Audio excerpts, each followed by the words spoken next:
Hello, and welcome back to Uncommon Sense from the Sociological Review. I'm Alexis Trong in Ottawa. And I'm Rosie Hancock in Sydney. Each month, we look sideways at a theme that seems self-explanatory. Let's say bodies, care, intimacy, and we work together to see it differently. We're all about seeing the world afresh through the eyes of sociologists, even when, Alexis, in your and my case, our eyes are a wee bit blurry because the time differences means Alexis is always up to record at about 5 a.m. and I'm on the other side of the world and ready to go to sleep. Every month, Alexis, you and I give these intros and we, point out that we're on other sides of the world and in these different cities. And today, that matters more than usual because we are actually going to be talking about cities. Yes, that is right. And we'll be with Romit Chowdhury, a sociologist who's looked at things like cities, masculinity, space, from Kolkata to Tokyo and beyond. But before we say hi to him, Rosie, maybe I should ask you what your relationship to cities is. Are you an urbanite at heart, or are you actually just living in cities out of necessity? Oh my gosh, cities all the way for me. I spent the first 23 years of my life in Auckland, which is New Zealand's biggest city. Tiny by global standards, but Then I came to Sydney where I still live, but I did also spend 9-ish months living in Amman in Jordan during my PhD.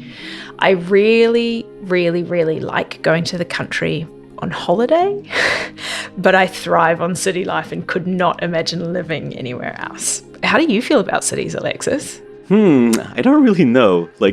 I was raised in a city that, in Gatineau, where I still live now, and it's 300,000 people. So it's kind of small, and there's a lot of nature. We have this really big park. But I also, when I was 26, 27, I moved from my parents' place to Tokyo, and that was a shock. And then I stayed a couple of years also in London. But I guess when I'm in cities, I'm cities are the best. And then when I'm back here, I'm here's the best. So I'm still undecided, I guess. Well, let's jump straight in and say hello to Romit, who I'm sure can enlighten us a bit more on, what it takes to be a city, let's say. Romit, hi. Hello, Romit. Hi, Rosie. Hi, Alexis. Really nice to be chatting with both of you. You're joining us from Kolkata. So if we catch the sound of aircon in the background, maybe the sounds of the city as well, it's fine. This is an episode on cities and a bit of background noise. It's just ambience. So could you paint a bit of a picture for us, though, of where you are right now, in the city? So, I am in Calcutta and I live in Rotterdam, but it's been 10 months that I've been away from Calcutta, which is a city that I grew up in, and my parents still live here. And yes, this is a city that I've always loved as my hometown. It's large, it's chaotic, it's humid, but it's also, a site of some of my closest friendships, my earliest relationships. All of these, draw me back to the city. And, I guess like any love story, it's also full of disappointments. So I think that's how I would characterize my relationship to this city, at least. It's a story of attachment, but also one of disappointment. First up, we wanted to know, what's your own relationship to cities, your urban kind of autobiography? I'll definitely say that I'm very much a city person. I've always lived in cities and these big, what we call, mega cities in India, more generally in Asia. So, and I've enjoyed it. And I can't really say that I want to live in a village or in the rural countryside. It's not something that attracts me at all. In fact, just to give you an example, I lived in Newcastle for a couple of years, which by British standards is a fairly large city. And people in Newcastle are really proud of their metro station, of their metro system. And I remember standing at these stations and waiting for as much as 15 minutes for one train to come. And this was a huge, huge call for me. I mean, it was a huge requirement as far as I was concerned, because I'm used to trains coming in every, minute or two. And I remember my colleague who was traveling with me telling me that, oh, you're such a metropolitan snob. Yeah. So that pretty much says a little bit about my relationship to the city. So yes, definitely a city person, quite possibly a metropolitan snob. With sincere apologies.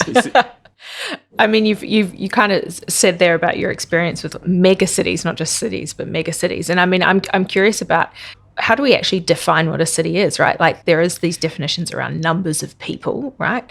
Or in the UK, apparently, if you have a cathedral, you get to count as a city. But also there are definitions that go back to thinkers, male thinkers, of course, like Aristotle from ancient Greece. So what does a city have to have in essence for it to be considered a city? Right. So traditionally, cities have been thought of as large places, and these are also dense spaces, and they are heterogeneous spaces. But increasingly now, urban scholars, urban thinkers have really moved away from that kind of thinking around cities. So we also now think of the urban not so much as a geographically defined space, but more as a process. So even when we talk of urban studies, we are not really thinking about the city, but we are thinking of the urban as a process. So a lot of urbanization is in fact happening outside of places that we would commonly call cities. So in a lot of, say, areas that are on the peripheries of cities, which may not actually have a large population, but they in fact capture a lot of urban characteristics that larger towns with a higher population load do not capture. So you could be like somehow urban but living on a farm or in a little village? Perhaps. Yeah, I'm not too sure, but I think what you're saying is also important, because it's entirely possible that many elements that we recognize as urban culture could very well be a part of rural life. Could you give an example? So, for instance, the media is one source where the ideals and norms of urban life are increasingly getting transmitted to traditionally non-urban spaces. So certain patterns of living, certain patterns of relating to each other that we normally think of as characteristic of city life is increasingly becoming quite normal and acceptable in a smaller community kind of space. What you're saying here, like the urbanization, right? And thinking about those things in terms of processes rather than fixed places, right? It really makes us think about the city differently. What are the big questions and challenges currently facing people studying urban life? Surely there's climate change, there's air pollution, privatization of public spaces, housing and inequality. But I think you wanted to talk also about density, right?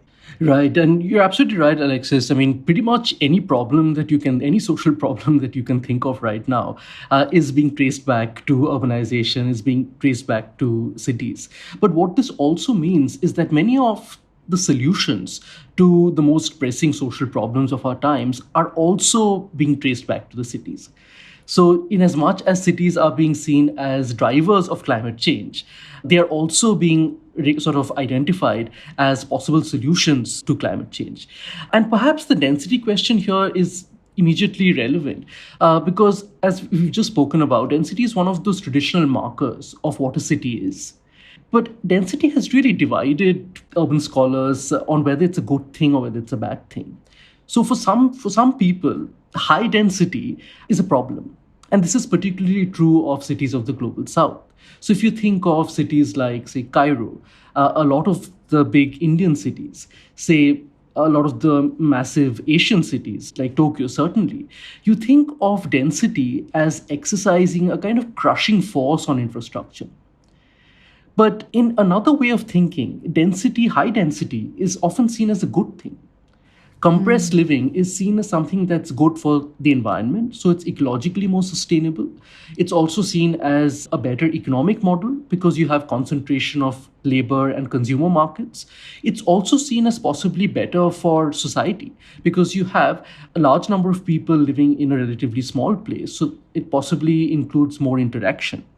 So yes, so density is one of those key issues that pretty much is animating urban research. It's like the density element kind of is used to talk about objective things about the city, but at the same time, it's also something that's felt, right? So is it a euphemism sometimes? Like, is density being used to kind of translate into things that how people feel about the city? Absolutely. So, I mean, this really raises the question, what exactly is density?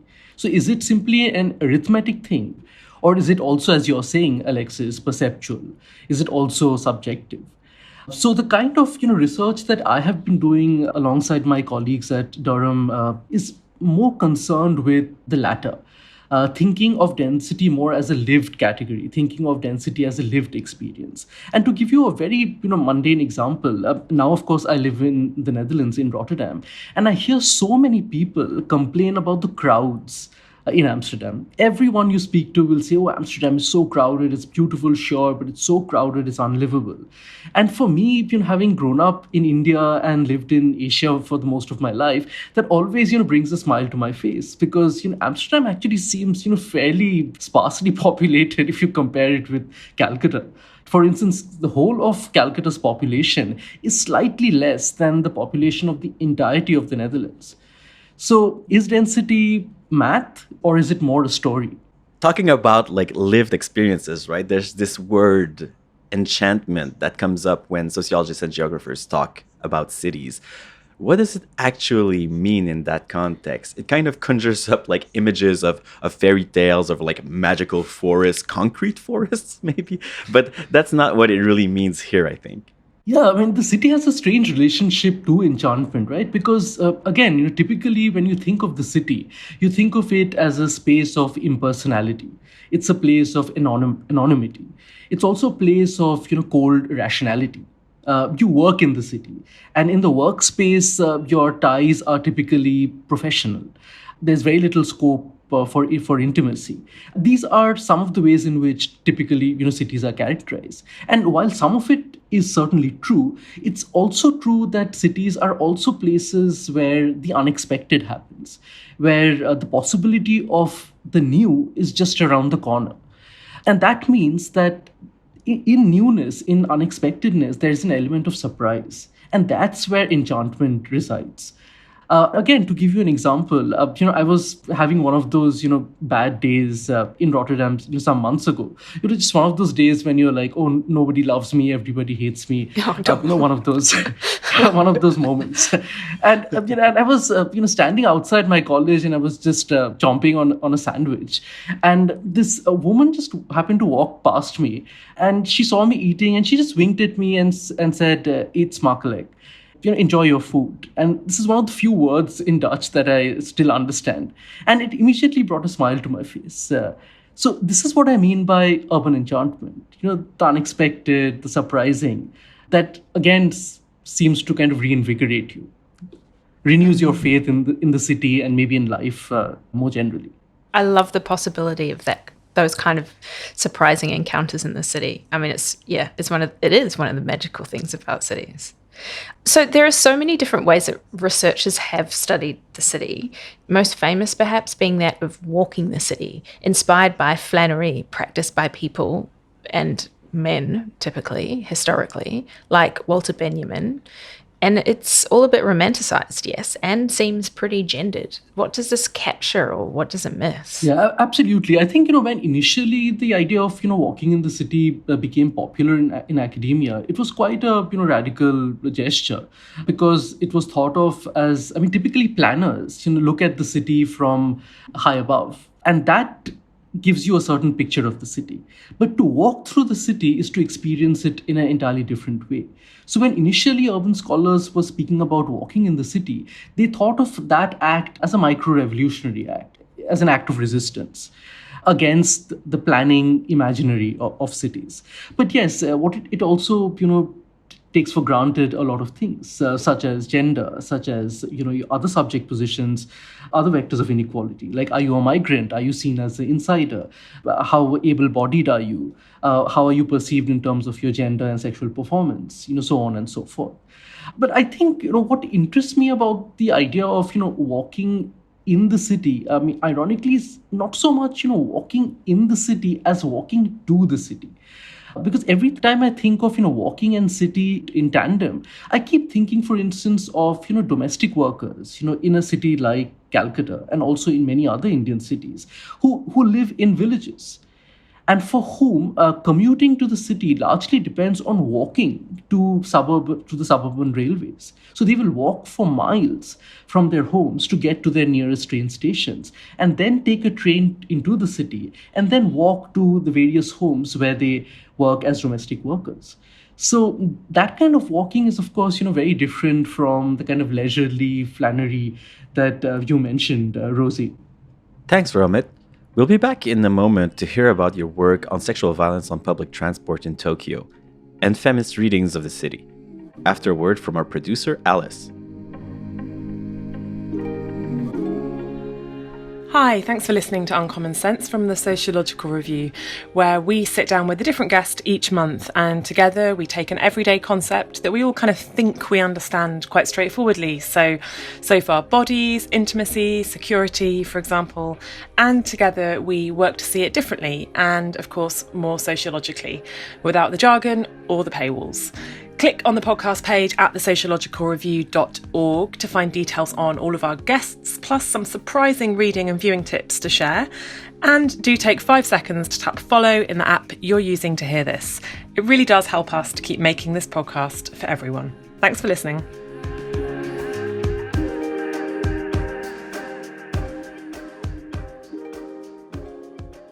Okay, so Romit, our conversation just now about walking the city leads us pretty neatly to talk about another way of moving about the city, public transport. And, let's be honest, it's not necessarily the most exciting topic on face value, at least, even though it's so central to all of our lives. If you live in a city and you have to get to work somewhere, most of us are going to take public transport, and we talk about it all the time, particularly if we're going to complain about it. And yet we think it's just so dull and boring. But I think, Romit, that maybe you have a defense of public transport, that we should really be looking a bit closer at this stuff. Oh, absolutely. Yeah, and that's some of the things that, we seem to all be convinced about, right? That commuting is such a waste of time. It's like dead time. It's something that you have to do to get somewhere else. It's not really meaningful for its own sake. But if one pays attention to what's happening in these spaces, one might notice a lot of really interesting things that go on. Transport is also a place where people are interacting. They might literally be interacting in the sense that they might be talking, cracking jokes, fighting. But even when no words are being exchanged, a certain form of interaction is still happening between them. And as sociologists, I think we try and pay attention to that and try and figure out what exactly is that telling us about society, about social relations, about social inequality, so on and so forth. Yeah, so I know you quote, I think, Doreen Massey on thrown togetherness. Is that the kind of thing that you're talking about here? Absolutely. So if we think of, again, cities as heterogeneous places, public transport is one of those places where different kinds of people are, forced to cohabit. So then how do you negotiate co-presence? How do you coexist with someone whom you don't know and who looks like a stranger? So yeah, thrown togetherness, absolutely. You've done research in Tokyo where you looked at sexual violence on public transport in that city and how people talk about it. I'm really interested in that because some years ago I also did research there, actually looking at people dressing up and reproducing characters like those of anime and manga or creating originals. And I found that people who did that did get unwanted attention or even physical contacts, including sometimes on public transport. And I wanted to ask you, how did you become interested in this and what were your aims? Right. So, when I went to Tokyo, it was essentially to study crowds on Tokyo's trains. And we know that Tokyo's trains have some of the largest commuter crowds in the entire world. They have some of the busiest train stations in the entire world. And that was really the goal of my research trip there. But the more and more people I spoke to, women but also men, it quickly became apparent that there is really no way to understand crowds in Tokyo without looking at how women constantly have to deal with sexual assault, sexual harassment as they travel on these trains. So the more I spoke to people, the more they told me stories of how they deal with it, what their theories are of why this happens, what the possible solutions might be. So that's what the research really grew out of. So you heard about how people were rationalizing, right? And how they explained it. Do you have some examples? Absolutely. So, for instance, a lot of people, men, but also women, they said that one of the reasons why, say, women are unable to protest when they experience sexual assault is the whole kind of cultural value that's attached to punctuality, especially when one is traveling for work. So a lot of women told me that if they were to protest, they feared that the train would be stopped in order to punish the offender. And this would cause the entire train, all the people traveling on that train, presumably for work, to get delayed. And this was too much of a cultural transgression for them to brook. So that's certainly one example where an idea of national culture kind of mediates the way people rationalize, experience sexual assault on trains. Romit, I think there's also this figure of the salaryman that you wanted to raise, yes? Absolutely. So the salaryman increasingly, gets identified as one commuter type who's likely to inflict sexual assault on women passengers. A lot of women told me that one type of figure that we really try to avoid standing next to is the typical salaryman. And why is this? This is, of course, a question that I threw to my respondents. And many of them explained to me that the salaryman has a particular relationship to the uniformed figure. They constantly feel affronted. They constantly feel that their freedoms are curtailed by the strictures of work, by the strictures of family life. And a lot of these social demands get gathered in any figure in a uniform. And the way a lot of these women explained a sexual assault to me was to say that salarymen take out their frustrations on the young schoolgirl who's traveling on the commuter train in her school uniform. So she emerges as an especially vulnerable figure who is likely to face sexual assault.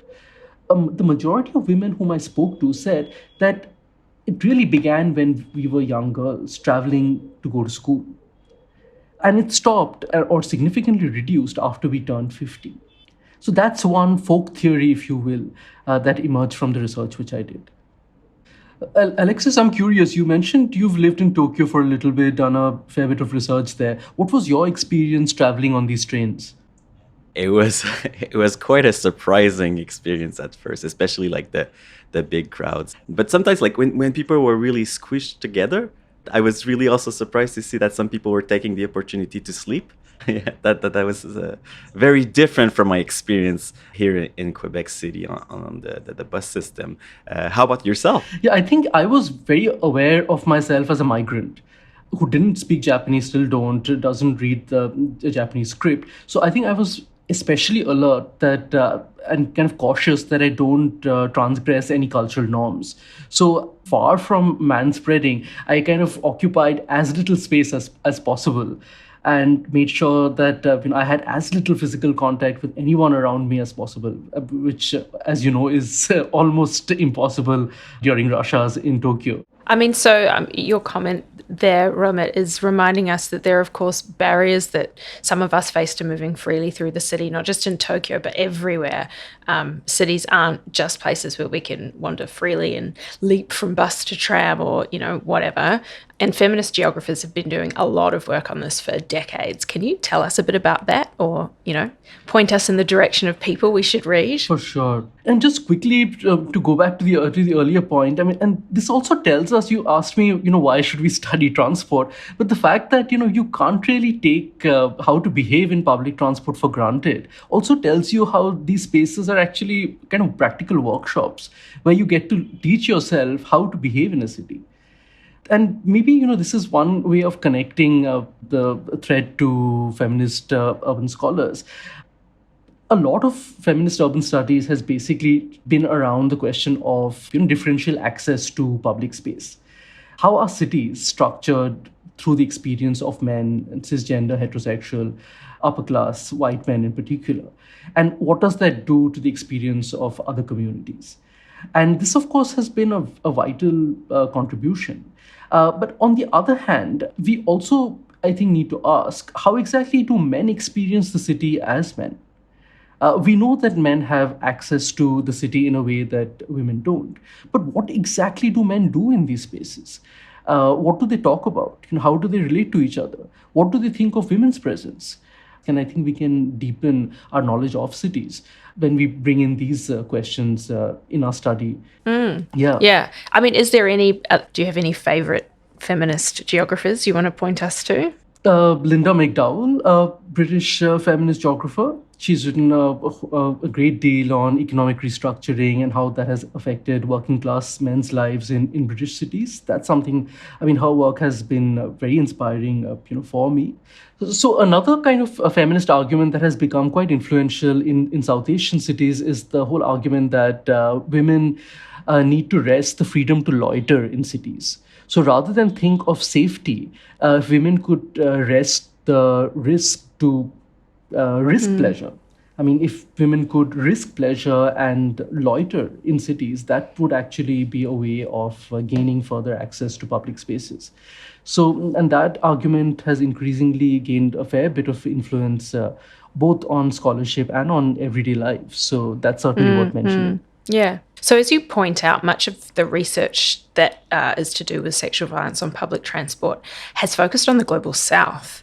And there's that very well-known case of the female student who was gang raped and murdered on a bus in Delhi in 2012.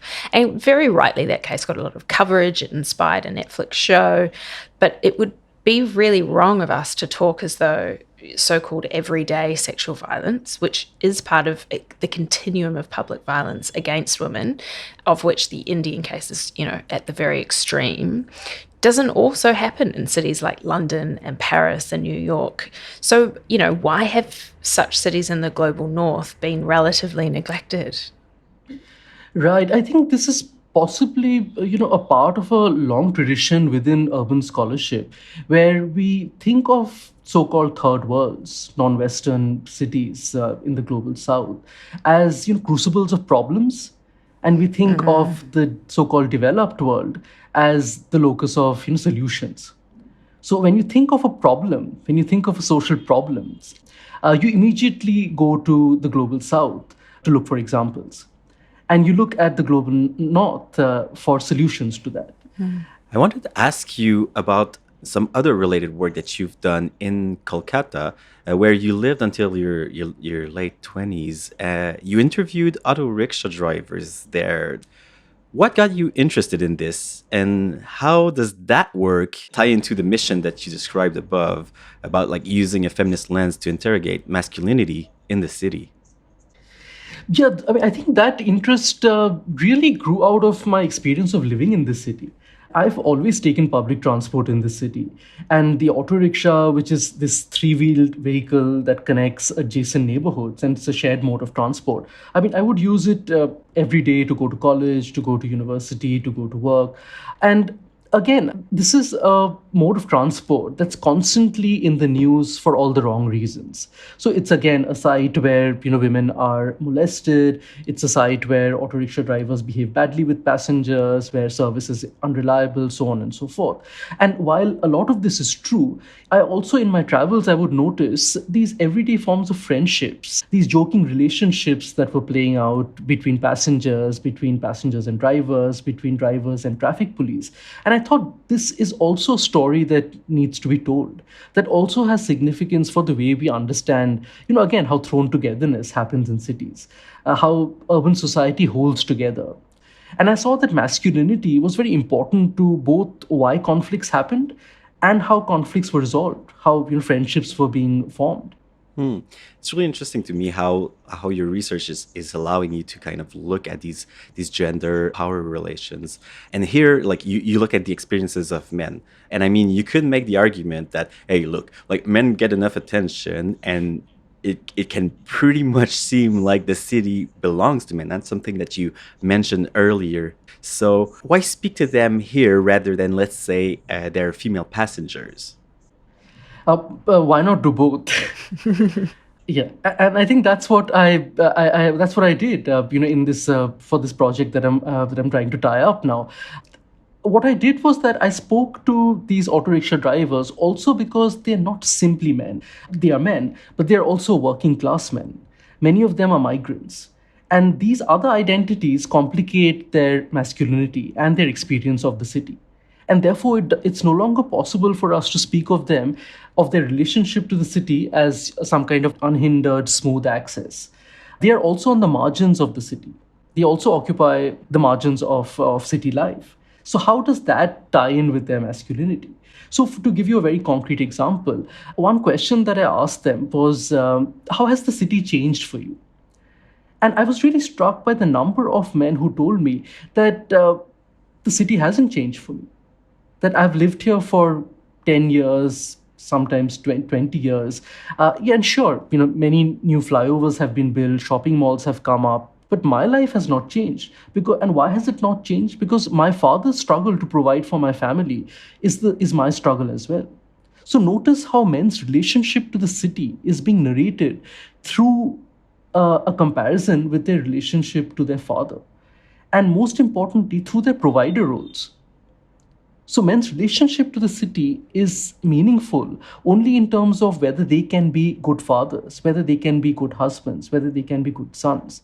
Okay, so Romit, this is the part of the show where we challenge a commonplace notion or, a bit of a lazy idea that is just begging to be seen sideways. So we wanted to turn to this idea that urban life is kind of mean and lonely, or the idea that there's no community in urban life, whatever that means. And that's something that has maybe been exacerbated, but also possibly challenged by the various lockdowns that we've experienced throughout COVID-19. So to start with, Romit, we're wondering, where does the idea that the city life is lonely actually come from? I mean, sure, there are films like Lost in Translation and Blade Runner or whatever, but I mean, in terms of thinkers and sociologists, where does this idea come from? Yeah, I think there's this long tradition of writing, sociological writings on the meanings of community in the city, and I think this is probably, in as much as one can separate urban sociology from urban geography, I guess this is what one would say, that sociology is concerned with the community question, and geography is more concerned with the spatial question. And of course, now increasingly these two issues have been brought together. But yeah, there's just this long tradition within sociology of thinking about what community really means in city life. And the received understanding, as you all both correctly pointed out, largely is that as society urbanizes, community somehow shrinks. And that the proper place of community is the rural, it's the village, and the city is more impersonal. And this again connects to the idea that the city is this place of cold rationality. It's a place of anonymity. And all of that doesn't square with community. Yeah, so in your experience as a sociologist of cities on the one hand, but also as a person who has lived in a lot of cities on different continents, is it actually always lonely to live in a city? I mean, like, where does loneliness actually come from? Can we blame it on the place, or is it more about processes? Yeah, I mean, that's a tough one, isn't it? Because loneliness is also so it's a psychological state, right? So I feel like sociology can only provide part of the answer to the loneliness question. But as far as cities is concerned, yeah, personally, for sure. I mean, I've felt lonely in my hometown, and I've also felt connected in my hometown, and similarly in most of the cities that I've been in. But yes, I think as far as research is concerned, increasingly people are arguing that yes, while in certain cases, in certain instances, you might see the kind of withering away of community in city life, but the city also provides other opportunities where new kinds of communities can come into existence. And also, and I think this is probably sort of counterintuitive, that anonymity need not always go against community. One definition of the city that really resonates with me is that it's a community of strangers. And notice these two words, community, stranger, they seem to be pulling in opposite directions. So this really shows you the kind of paradoxical possibility of the city, that it can alienate, but it can also bring together. Yeah, because urban encounters have this rather precise quality to them. There's like this dance that we do with strangers of knowing and not knowing, of asking, of not asking, of invading space and leaving space. And city life can seem anonymous, but that seems to also be part of civility, right? Of living with one another. And when it's working well, it's how we're able to live closely, but also peacefully and respectfully with each other. Certainly. Again, to give you an anecdote here, personal anecdote, you asked me about my experience of loneliness in the city. So I moved to Rotterdam very much in the middle of the pandemic. And shortly after I moved, the sort of hard lockdown happened. And all these cafes that I would often hang out at generally were only open for takeaway. And there's this one cafe that I began frequenting, and this guy who was the owner of the cafe, we would speak every day. I would go for my daily coffee there, and we would have these passing conversations, and that ritual really began to create a sense of belonging inside of me as far as Rotterdam was concerned. And I still don't know his name, and he doesn't know mine, and we don't even feel the need to share that kind of biographical information. But yet, at least in my narrative of the city, he would play a prominent role. So that's also how belonging and community functions in cities. And in a certain sense, we are anonymous, we are biographical strangers, but we also know each other. And that knowing is sufficient. I mean, we've been talking about, cities and trying to question some stereotypes around cities and urban life, but we could do the same thing as well. And this is a good reminder, I guess, to rural life. And we can't oversimplify rural life. So, we can think about it as idyllic. Romit, you and I, is the only place we want to go on holiday and then leave. But there's also rural poverty, bad housing, things that we maybe don't talk about enough or that aren't captured in simplistic representations of the rural, particularly the rural versus the urban, right? And that's something that Raymond Williams' classic work, The Country and the City, really speaks very well to. So we're going to pop that in our episode notes if anyone's interested to check it out. But going back to our conversation about density, cities are often associated with crowds and going to cities with a fear of crowds. I mean, crowds are often seen as bad things, but they can also have positive qualities, yes? Oh, certainly. Again, this is something that the research that I did in Tokyo threw up. I spoke to this guy who lives with Asperger's syndrome.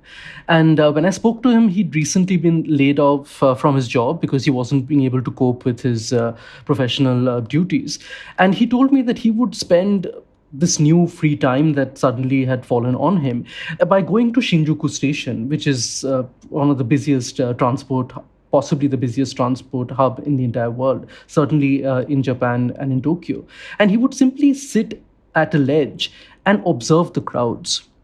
And these crowds, he told me, would put him in a meditative mood, make him really reflect on the meaning of life. So, and he would derive a lot of charm from seeing foreigners, seemingly outsiders to Japanese culture, talking about and showing such tremendous enthusiasm towards Japanese culture, discussing cosplay or manga or anime. So again, we think of crowds as enervating, as something to avoid. But perhaps, seen from a distance, they can be a kind of urban theater that you derive pleasure from. Of course, I suppose that does depend on who you are, right? So a persecuted individual from a minority group or someone from an over-policed community, or indeed, if you're subject to ableism, then crowds aren't always so great. Certainly. I think social inequalities pretty much inflect every aspect of our life in the city, and there's no escaping that. Okay, well, time for our next section before we head off, and we share some ideas for pop culture, books, movies, songs, poems, I guess art, basically suggestions that are related to today's topic, right? Cities. Romit, what would you want to share with us today? Yeah, I feel like a bit of a dinosaur when it comes to pop culture. It's just been like 1 month that I got a Netflix membership, so that's the kind of person you're talking to. But yeah, I do read novels. And this one novel that I just finished reading was quite fascinating, both in terms of ableism in cities and public transport, which as you might have guessed, is a interest. So this is a novel called Elena Knows. It's by this Argentinian mystery crime writer. Claudia Pinheiro. It's basically about an elderly woman who lives with Parkinson's disease. And she's recently come to know that her daughter, her adult daughter, has committed suicide. But she's completely unwilling to accept this as the reason for her daughter's death. She's very certain that her daughter has been murdered. And she decides to solve this mystery. And that entails traveling from one end of the city of Buenos Aires to another end on public transport, the metro, and the taxi. And her narrative really shows you how ableism completely changes the way in which you experience city life, mobility. So you have passages in this novel that describes how this elderly woman, because her neck muscles have become weak, her optics of the city have completely changed. There's a new attention that she perforce has to give to people's shoes, to pavements in the cities that entirely escaped notice before she started living with this disease.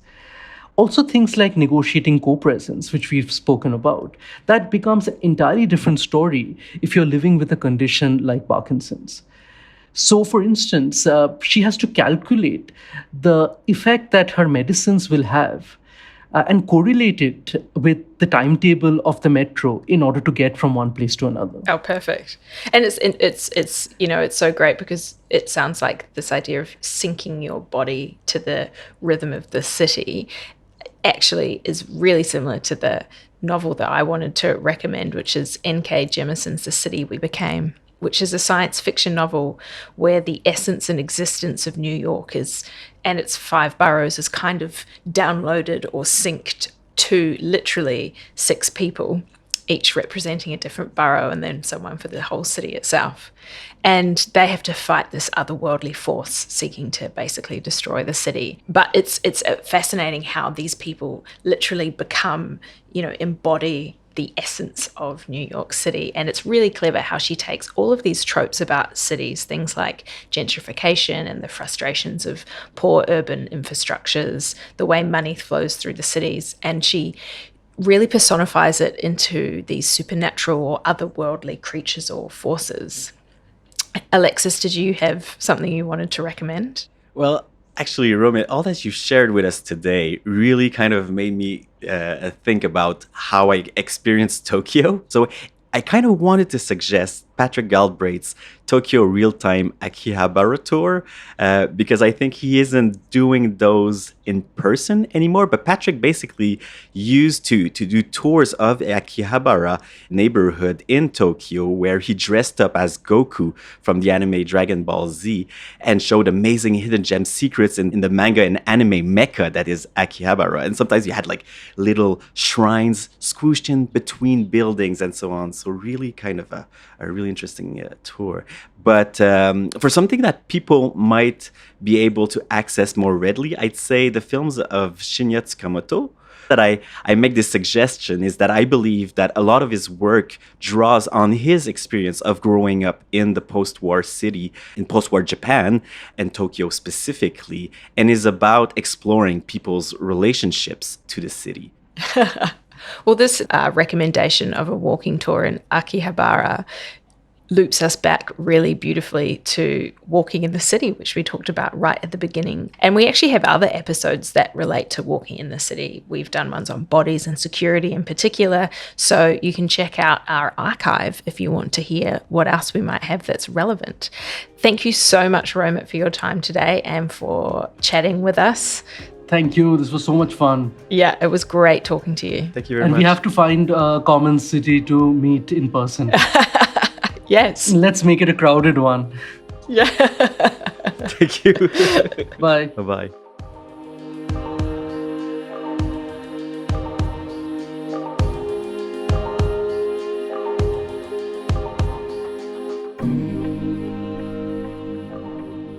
And that's it for this month. You can catch today's reading list, including our pick of pieces from the Sociological Review and more on those pop culture tips by clicking on our podcasts page at the Sociological Review website.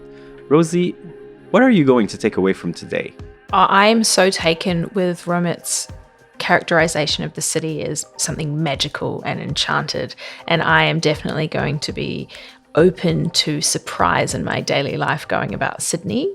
What about you, Alexis? I really enjoyed hearing Romit's experiences of moving to new cities or exploring new cities.